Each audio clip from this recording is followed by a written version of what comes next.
তাহলে পবিত্র কোরআন থেকে আমরা শুনলাম যে আমাদের আমলগুলা গুনাহের কাজের মাধ্যমে নষ্ট করা যাবে না। আওয়াজ করবেন সবাই। যেহেতু 1 মাস রোজা রাখছি, ঈমান বৃদ্ধি হয়েছে, আমরা সবার মুখ থেকে সুন্দর সুষ্ঠু আওয়াজ চাই, ঈমানি আওয়াজ।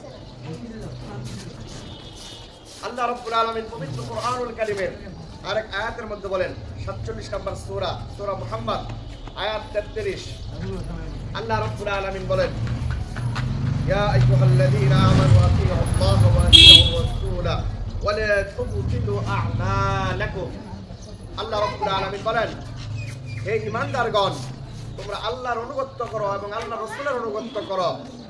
ওয়া লা তুবতিলু আ'মালাকুম, তোমরা তোমাদের আমলগুলোকে বরবাদ করিও না, নষ্ট করিও না। বলেন না সুবহানাল্লাহ। সুবহানাল্লাহ। কোন বান্দা যদি আল্লাহ এবং আল্লাহ রাসূলের অনুগত্য করে, যেমন আমরা এই যে রমজান আল্লাহ তাআলা দিয়েছিল বিধিবিধান, আল্লাহ রাসূল আমাদেরকে যেভাবে বলেছে ইফতার করতে, সেহরি করতে, তারাবি করতে, আমরা সেভাবে আল্লাহ এবং আল্লাহ রাসূলের অনুগত্য আদায় করেছি। কোন বান্দা যদি আল্লাহ এবং আল্লাহর কোনখানো পথ থেকে দূরে সরে যায়, তাহলে সেই ব্যক্তির আমলগুলো নষ্ট হয়ে যাবে। বলি না নাউজুবিল্লাহ। সুতরাং আল্লাহ এবং আল্লাহ রাসূল যেভাবে বলেছে আমাদের সেভাবে চলতে হবে, অনুগত্য করতে হবে, তার বাইরে চলা যাবে না। এখন দেখা যায় রমজান মাস আসছিল, আমরা মোটামুটি আলহামদুলিল্লাহ 5 ওয়াক্ত নামাজ আদায় করেছি, ইফতার করেছি, সেহরি করেছি, তারাবি করছি, মসজিদের সাথে সম্পর্ক ছিল, টুপি পাঞ্জাবি সুন্নতি লেবাস ছিল। কিন্তু আজকে ঈদের দিন, ঈদের মাঠের নামাজের পর থেকে মসজিদগুলো খালি হয়ে যাবে। ফজর নামাজ, আসর নামাজ, জোহর নামাজ, মাগরিব 5 ওয়াক্ত নামাজের ভিতরে আমরা অনেকেই থাকবো না। এই যে আল্লাহ রমজানে বিধান দিয়েছিল, যে আল্লাহ রাসূল রমজান মাসে এভাবে চলতে বলেছিল, ওই আল্লাহ রাব্বুল আলামিন ফরজ করে দিয়েছেন সারা বছর 5 ওয়াক্ত নামাজ আদায় করার কথা। বলেন ঠিক না? যেমন আমি আল্লাহ এবং আল্লাহ রাসূলের দেওয়া যদি 1 মাস মানি আর বাকি মাস যদি আমি আদায় না করি, আমি যদি 1 ওয়াক্ত নামাজ কাজা করি, তাহলে 88 লক্ষ হাজার বছর অনন্তকালের জাহান্নামের ধমকি এসেছে। এই কথাই আল্লাহ এবং আল্লাহ রাসূল জানিয়ে দিয়েছেন। আল্লাহ এবং আল্লাহ রাসূলের পথ অনুগত্য করো, তোমরা তোমাদের আমলগুলোকে বরবাদ করিও না। রমজান মাসে নামাজ পড়লাম আর বাকি 11টা মাস আমরা নামাজ পড়লাম না, বলেন আমাদের আমলগুলো কি ঠিক থাকলো? আমলগুলো নষ্ট হয়ে যাবে। এই গুনাহ করতে করতে নামাজ ছেড়ে দেওয়া গুনার ভিতরে অন্যতম প্রধান গুনাহ নামাজ কাজা করা, নামাজ ছেড়ে দেওয়া। বলি না নাউজ। সেজন্য আল্লাহ তাআলা বলে দিয়েছেন সূরা মুহাম্মদ আয়াত 33, এই আয়াতের মধ্যে বলেন, তোমরা তোমাদের আমলগুলোকে বরবাদ করিও না। আমরা এত কষ্ট করে সওয়াব অর্জন করলাম, এখন গুনাহ করে যদি আমলগুলো নষ্ট করে দেই, তাহলে আমাদের জন্য দুঃখ আর অনুতাপ ছাড়া আর কোনো কিছুই নেই। কথা বলেন ঠিক কিনা?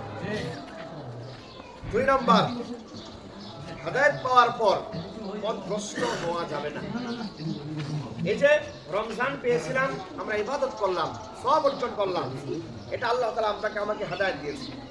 আচ্ছা বলেন, এই যে এখানে যেমন আমরা সমবেত আছি, আমরা যারা উপস্থিত আছি এখানে, বা প্রত্যেকটা জামাত আজকে অনেক মুসল্লিরা উপস্থিত থাকবে, আমরা মুসলমান, আল্লাহ আমাদেরকে হেদায়েতের দৌলত দিয়েছে। কথা বলেন ঠিক কিনা? আমাদের মুসলমানের ঘরে এমনও আজকে অনেকে আছে যার কপালে ঈদের নামাজটাও পড়ার মতন নাই। বাড়িতে থাকবে, মার্কেট করছে, সব কেনাকাটা করছে, কিন্তু ঈদের নামাজও তার ভাগ্যে জুটবে না, এমন আছে না? অনেক আছে। বলে আলহামদুলিল্লাহ। কারণ আছে, বলে আলহামদুলিল্লাহ। আল্লাহ তাআলা আপনাকে আমাকে হেদায়েত দিয়েছে। এই হেদায়েত পাওয়ার পরে যেন আমরা পথভ্রষ্টের পথকে বেছে না নেই। আল্লাহ রাব্বুল আলামিন পবিত্র কোরআনুল কারীমে একটা এক্সাম্পল তুলে ধরেছেন। 7 নম্বর সূরা আরাফ।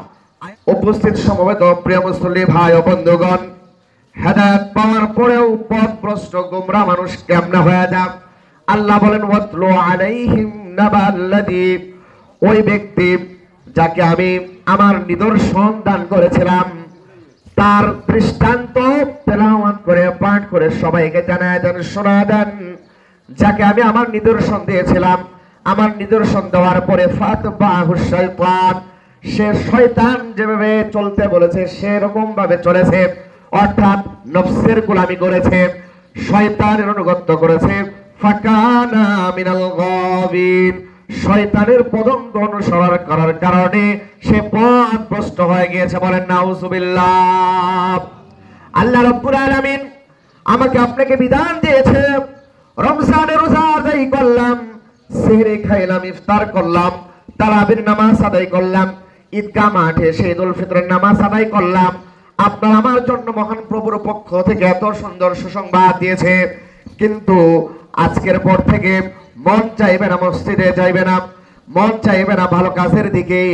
আমি যদি আমার মনের চাহিদা অনুযায়ী চলি, শয়তানের পদঙ্ক অনুসরণ করি, আমি যদি গুনার কাজের ভিতরে লিপ্ত হয়ে যাই, হেদায়েত পাওয়ার পরেও নসিবের ভিতরে পথভ্রষ্টতা এসে যাবে। কথা বলেন ঠিক কিনা? এমন একটা দৃষ্টান্ত আল্লাহ রাব্বুল আলামিন তুলে ধরেছেন।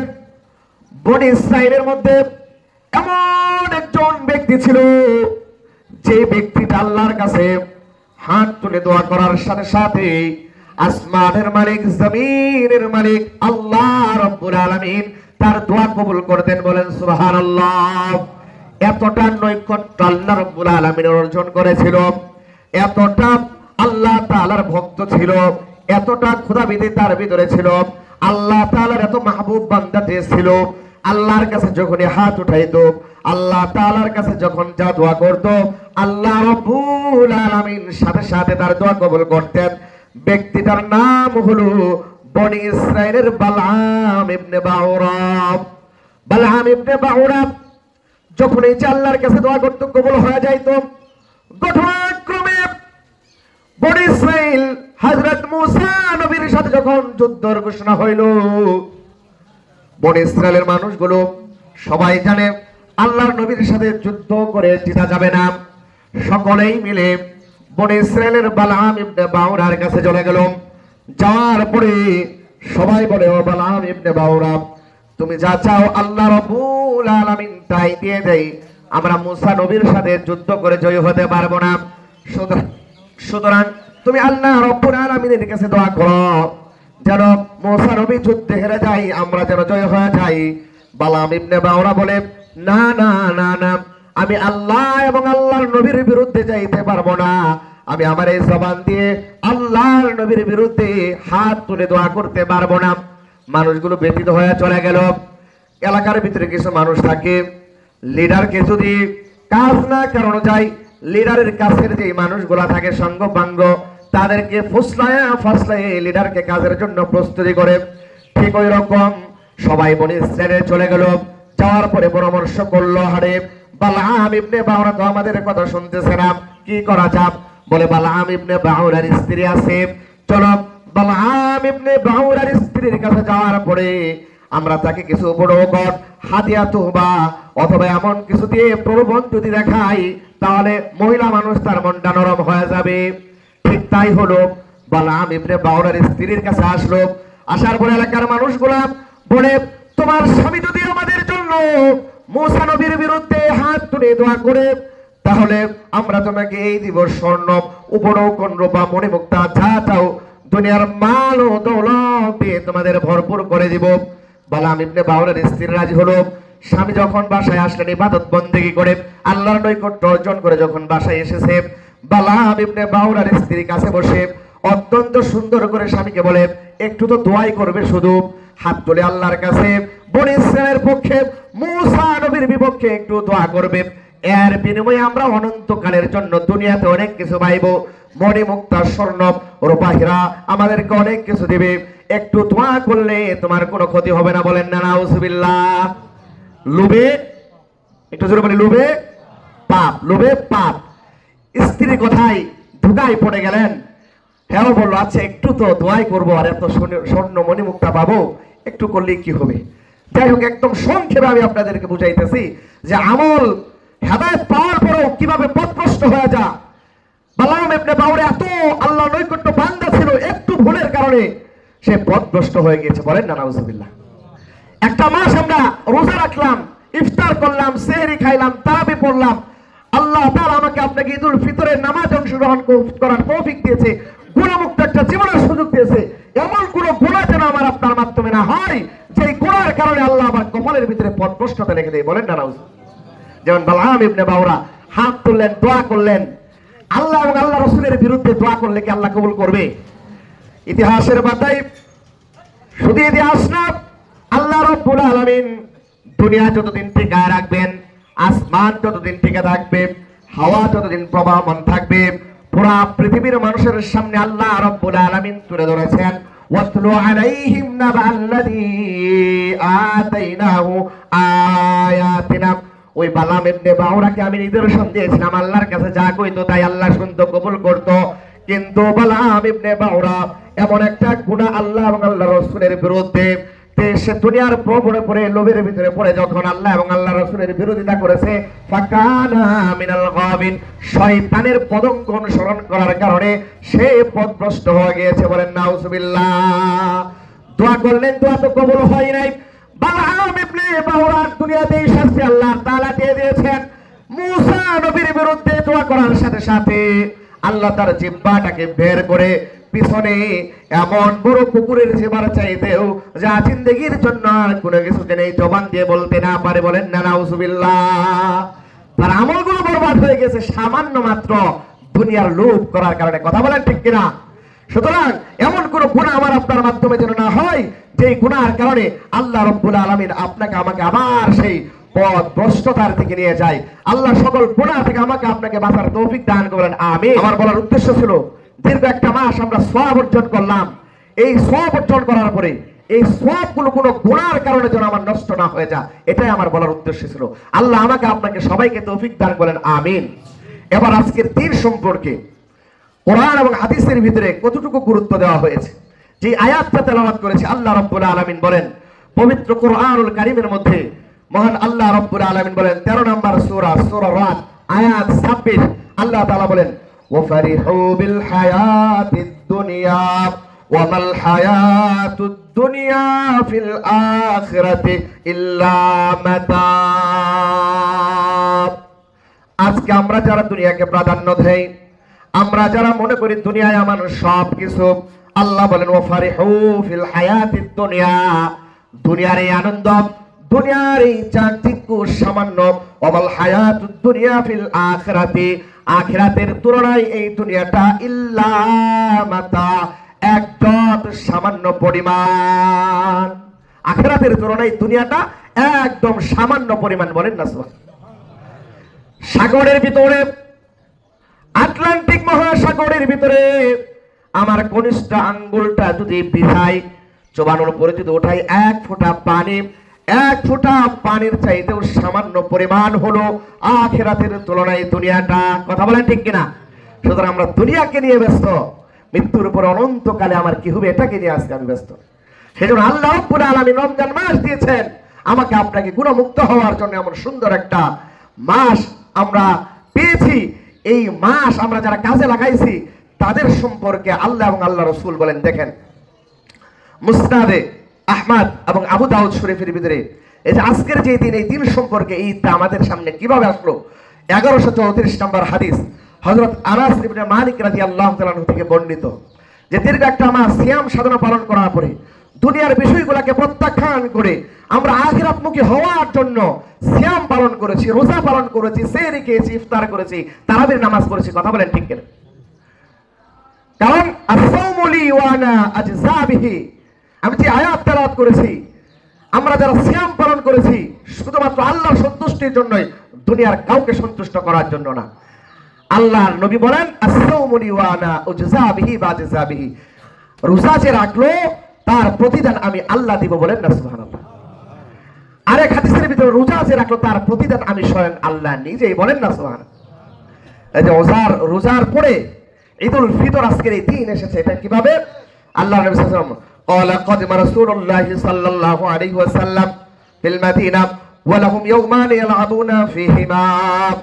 আল্লাহর নবী যখন হিজরত করে মদিনায় গমন করলেন, মদিনায় যাওয়ার পরে দেখলেন ইয়ালআবুনা ফীহিমা, তারা দুইটা দিন এমন ভাবে বেছে নিয়েছে যারা খেলাধুলা করে, এইরকম বিশাল বড় আয়োজন মেলা করে খেলাধুলা করে।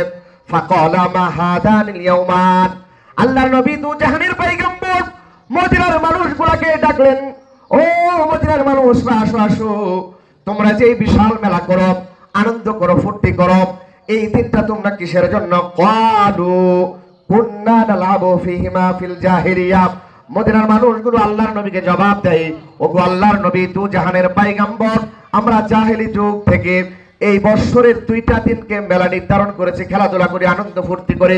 ফাকালা রাসূলুল্লাহ সাল্লাল্লাহু আলাইহি ওয়াসাল্লাম, আল্লাহর নবী দু জাহানের পয়গম্বর, তাদের জবানবন্দি শোনার পরে আল্লাহর নবী তাদেরকে মেসেজ দিলেন, ইন্নাল্লাহা ক্বাদ আবদালাকুম বিহিমা খায়রাম মিনহুমা। ও মদিনাবাসী শোনো, এর চাইতেও যদি আল্লাহ রাব্বুল আলামিন উত্তম দুইটা দিন তোমাদেরকে দেয়, ইয়াউমাল আযহা ওয়া ইয়াউমাল ফিতরি, একটা ঈদুল আযহা আর একটা ঈদুল ফিতর, এর চাইতেও সুন্দরভাবে দুইটা দিন যদি আল্লাহ রাব্বুল আলামিন দেয়, তোমরা খুশি হবে কিনা? বলেন না সুবহানাল্লাহ। এখান থেকে শুরু হলো ঈদুল ফিতর এবং ঈদুল আযহা। ওই মেলার পরিবর্তে বছরে দুইটা দিন আল্লাহ তাআলা দিয়েছে, একটা হচ্ছে আনন্দের দিন ঈদুল আযহা, আর একটা হচ্ছে ঈদুল ফিতর রমজানের পরে। বলি না সুবহানাল্লাহ। দুই নম্বর বিষয়, আজকের এই দিনটা কিসের জন্য, কি কারণে আল্লাহ রাব্বুল আলামিন দিলেন? আজকের এই দিনটা আল্লাহ রাব্বুল আলামিনের উদ্দেশ্য হলো সকলেই এক জায়গায় দীর্ঘ একটা মাস পরিশ্রম সিয়াম সাধনা করার পরে একত্রিত হয়ে গরিব ধনী এরকম, কে ধনী কে গরিব এরকম ভেদাভেদ না করে খোলা আকাশের নিচে মাঠের ভিতরে নামাজ পড়ার জন্য আল্লাহ এই দিন দিয়েছে। বলেন না সুবহানাল্লাহ। আরেকটা বিষয় হলো সাদকাতুল ফিতর আদায় করার জন্য। মাঠে আসার আগেই আমরা জুমাতে বলে দিয়েছিলাম সাদকাতুল ফিতর সবাই আদায় করা, আশা করি সবাই আদায় করেছেন। সাদকাতুল ফিতর যেন আদায় হয়। বাইহাকি শরীফের 3334 নম্বর হাদিসের ভিতরে আসছে, আম্মা ইয়াউমাল ফিতরি ফাসালাতুন ওয়া সাদকাতুন, এই দিনটা আল্লাহ রাব্বুল আলামিন নির্ধারণ করেছেন ঈদের নামাজ আদায় করার জন্য এবং সাদকাতুল ফিতর আদায় করার জন্য। বলেন সুবহানাল্লাহ। ধনী গরিব নির্বিশেষে কারো মনের ভিতরে যেন কোনো ভেদাভেদ না থাকে, হিংসা না থাকে, এক কাতারে কে কালো কে সাদা, কে ধনী কে গরিব, কে কোন বংশের, সকল ভেদাভেদ করে এক কাতারে আল্লাহ তাআলার অনুগত্য করার জন্য, আল্লাহর কুদরতি পায়ে সিজদা করার জন্য আমরা যে 2 রাকাত ওয়াজিব নামাজ পড়ি, এই নামাজটার জন্য আল্লাহ রাব্বুল আলামিন এই দিন দিয়েছে। বলেন সুবহানাল্লাহ। আমাদের সবার আনন্দ লাগতেছে না? অবশ্যই। 3 নাম্বার বিষয় হলো এই যে এই দিনটা আসছে, এই দিনে ঈদুল ফিতর আল্লাহ তাআলা কেন দিয়েছে? এক ভাই আরেক ভাইয়ের প্রতি তার ভালোবাসা প্রকাশ করার জন্য। বলি না সুবহানাল্লাহ।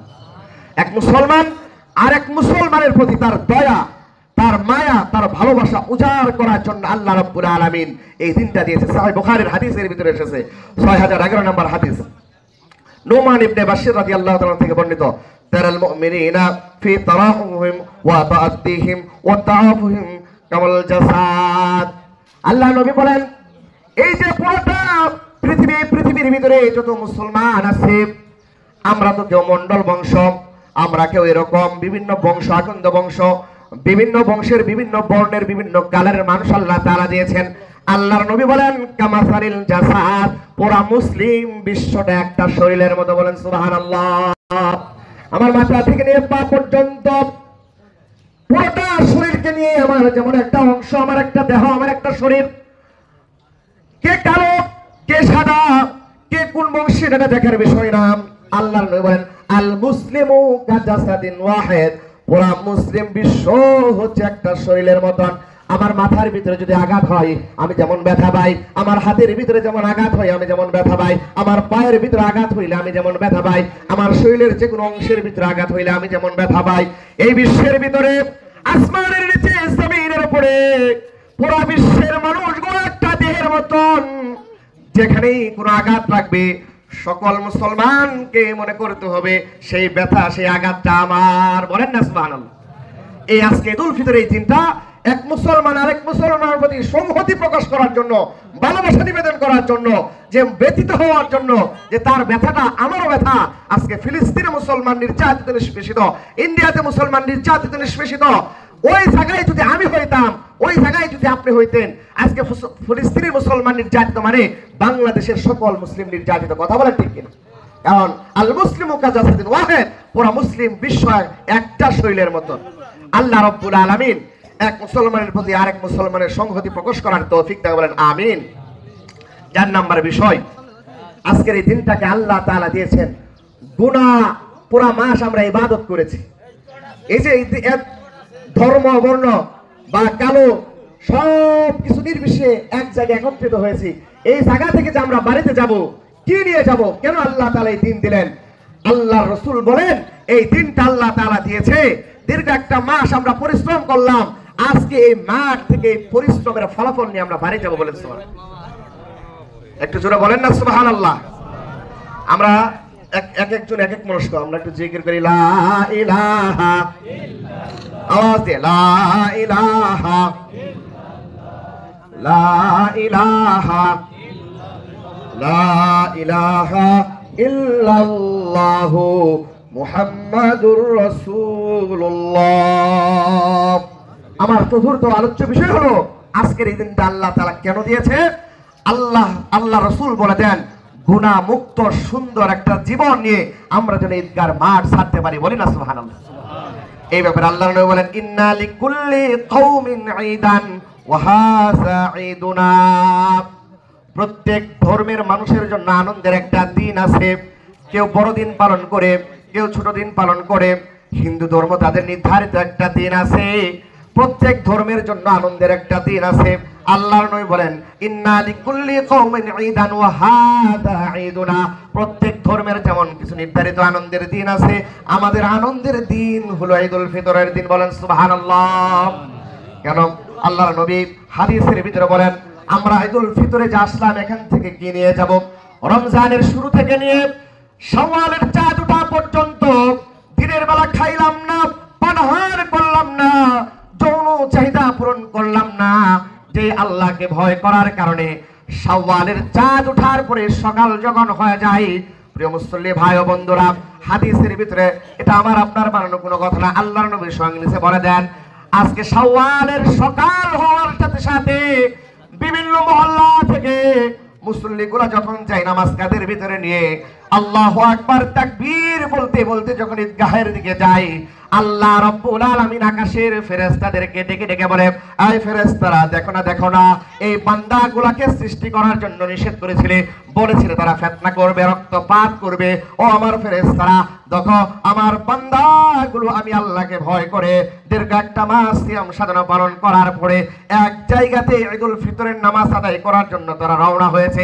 আল্লাহ রাব্বুল আলামিন পুরা ফেরেশতাগুলোকে ডাকে আর একটা মিটিং করে, ওই মিটিং এর ভিতরে আল্লাহ রাব্বুল আলামিন প্রস্তাব পেশ করে, বলেন সুবহানাল্লাহ।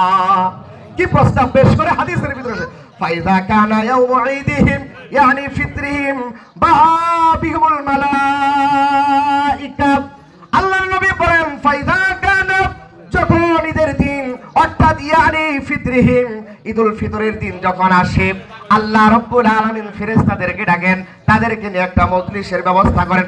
ফাকালা আল্লাহ ওই মজলিসের ভিতরে ওই ফেরেশতাদের সভা সংসদের ভিতরে আল্লাহ তাআলা বলেন ইয়া মালাইকাতি, হে আমার ফেরেশতারা মা জাযাউ ওয়াজিরি ওয়া ফাআমালাহু।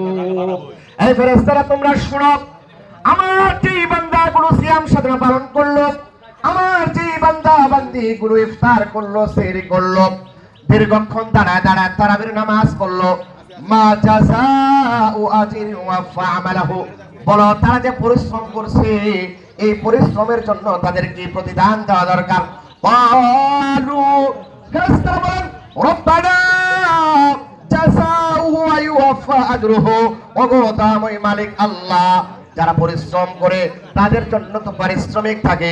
আপনার এই বান্দা বান্দিগুলো গুনাহ থেকে বেঁচেছিল, সিয়াম পালন করছে, রোজা পালন করছে, ইফতার করছে, সেহরি খাইছে, আপনি আল্লাহকে ভয় করে, ওগো মালিক আল্লাহ আপনি তাদের পরিপূর্ণ প্রতিদান দিয়ে দেন, বলেন সুবহানাল্লাহ।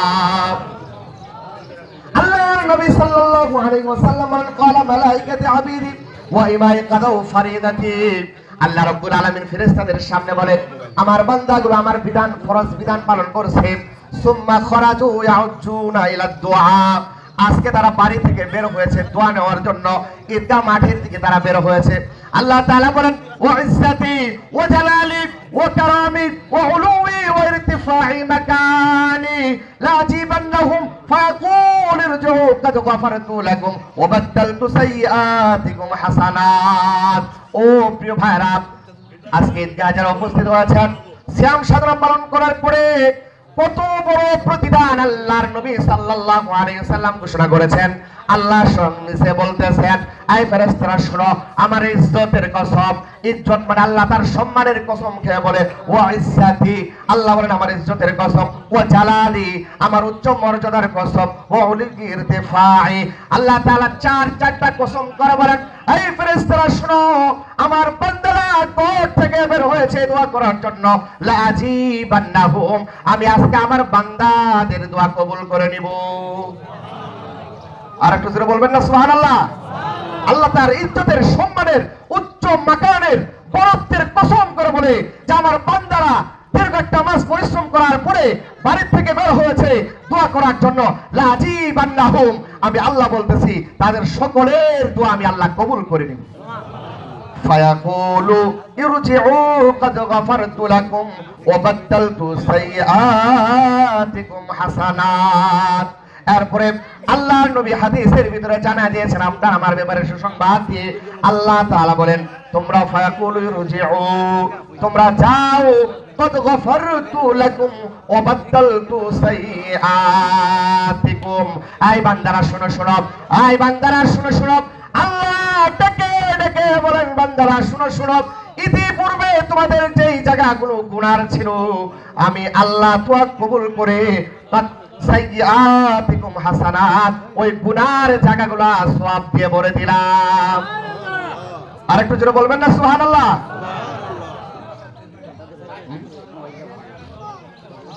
শাওয়াল মাসের 6টা রোজা। কয়টা রোজা ভাই? একটা সময় বলি কয়টা রোজা?